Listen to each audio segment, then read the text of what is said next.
السلام علیکم ورحمۃ اللہ وبرکاتہ۔ عزیزان گرامی، آج ہم چند ایسی دعاؤں کا ذکر کرتے ہیں جن کا کوئی وقت متعین نہیں ہے، آپ کسی بھی وقت ان کو پڑھ سکتے ہیں۔ تو چاہیے حزب توفیق جتنا زیادہ سے زیادہ ہو ان کو ورد میں رکھا جائے، کیونکہ یہ دعائیں پڑھنے سے ایمان تازہ ہوتا ہے، روح میں بالغی پیدا ہوتی ہے اور دین و دنیا کی مقاصد جو ہیں وہ بڑھائیں گے، خدا کی حفاظت و سیانت نصیب ہوگی، فرشتوں کی امداد میسر ہوگی، اور سب سے بڑی بات تو یہ ہے کہ یہ ذکر الہی ہے، اپنے رب کا ذکر بھی کرنا میسر ہوگا ان کو پڑھ لینے سے۔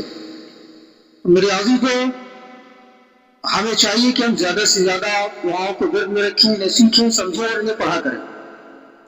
جو چند دعائیں میں آپ کو پیش کر رہا ہوں، سماعت کروں۔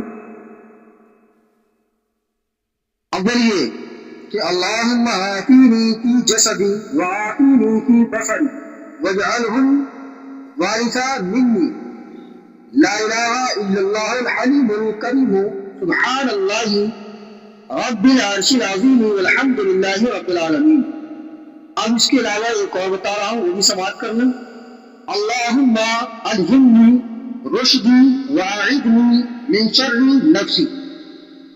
اس کے علاوہ ایک اور ہے، اللہم انی اسألک الہدی والتقی والعفاف والغنی۔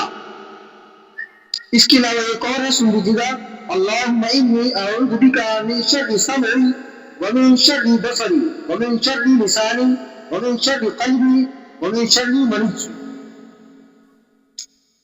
یہ چند دعائیں میں نے پیش کی ہیں، اب ان کو یاد کر لیں، ان کو پڑھا کریں، ان کو اپنے ورد میں لائیں۔ اللہ رب العزت پروردگار ہم پر رحم فرمائے اور ہماری آخرت کو اچھا فرما دے، دین و دنیا دونوں کو ہماری کامیاب بنا دے۔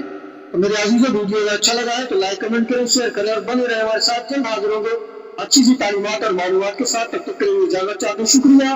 السلام علیکم ورحمۃ اللہ وبرکاتہ۔